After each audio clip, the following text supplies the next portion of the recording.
Good evening. Malacanang sees the impeachment complaints filed against President Bongbong Marcos as an attack on the administration, saying they would affect not only the president but also the country's economy. Two impeachment complaints against President Marcos have been referred to the House Committee on Justice. In a briefing on Tuesday, January 27, Presidential Communications Office Undersecretary Claire Castro was asked whether or not the complaints could be considered an attack on the administration. Castro says, In a way, yes. Dahil sabi po natin, ang anumang pagsasampa ng impeachment complaint ay hindi lang ang Pangulo maapektuhan, kundi mismo ang bansa at ang ekonomiya.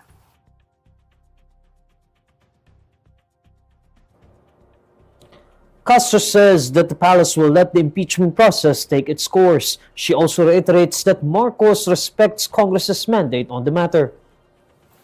Itong mga impeachment complaint na naisampa laban sa Pangulo ay hindi po mapapahinto, hindi po mapapatigil ang Pangulo sa patuloy niyang pagtatrabaho para iangat ang buhay ng bawat Pilipino.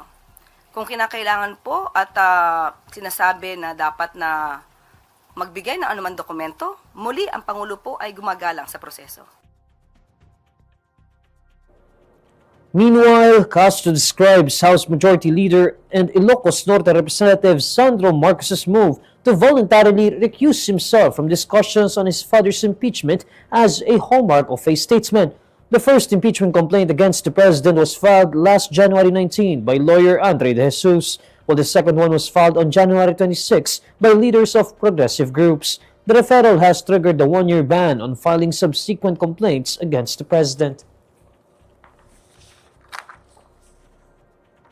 Interior Secretary John Remulla says a team of police officers has been deployed to Cambodia to search for gambling tycoon Atong Ang.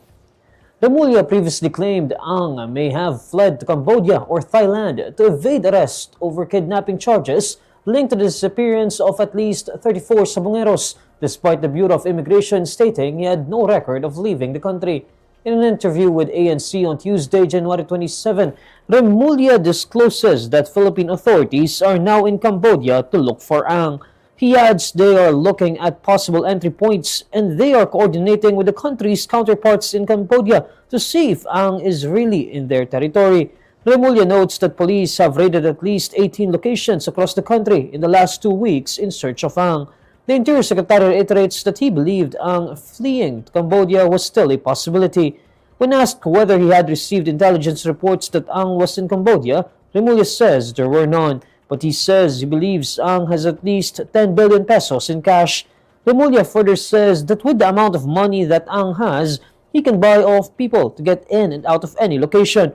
The Santa Cruz, Laguna, and the Lipas City, Batangas Regional Trial Courts issued the warrants to arrest Ang earlier this January. All of Ang's 21 co-accused are already under government custody. Senator Ping Lacson says Senator Bato Dela Rosa's salary may be suspended or withheld amid his continued absence in the Senate by the power of a recommendation stemming from an ethics complaint. In an ambush interview on Tuesday, January 27, Lacson says he had spoken with Senate President Tito Soto about De La Rosa's absence and the possibility of suspending his salary. Yun ang isang suggestion na baka isuspend or itigil yung sweldo kasi parang sabi ko kay SP kanina, paaral natin mabuti kasi covered kami ng civil service law. Baka hindi ubra yung hindi mo pasweldo yung senador kung walang basis. Pero tama rin sa SP, we have our own rules. Bound tayo ng Ethics Committee recommendation. Once ma-adapt sa plenary, pwedeng isa sa mga recommendations at pwedeng implement ng plenary na itigil sa sweldo.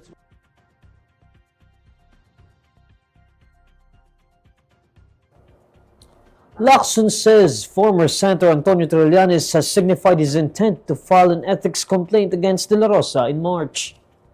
I think I heard Senator Trillanes is filing, I think, in March. Kasi yun ang 6th month ng absent si Senator Bato. I don't realize that. I didn't realize that until nabanggit kanina na 6 months na nga palang wala si Senator Bato rito in March.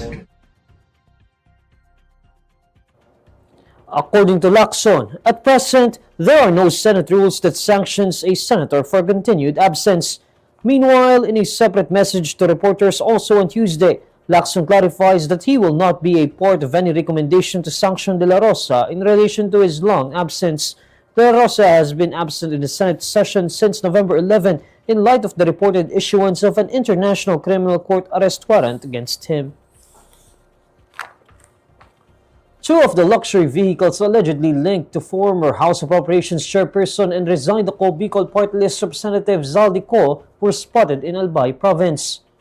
According to Highway Patrol Group Director Brigadier General Hansel Manhunt, authorities saw two motor vehicles in Albay, adding that this is still in the process of investigation.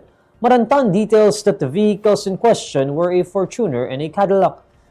Earlier this January, the HPG found 14 luxury cars supposedly linked to Co at a Taguig City condominium.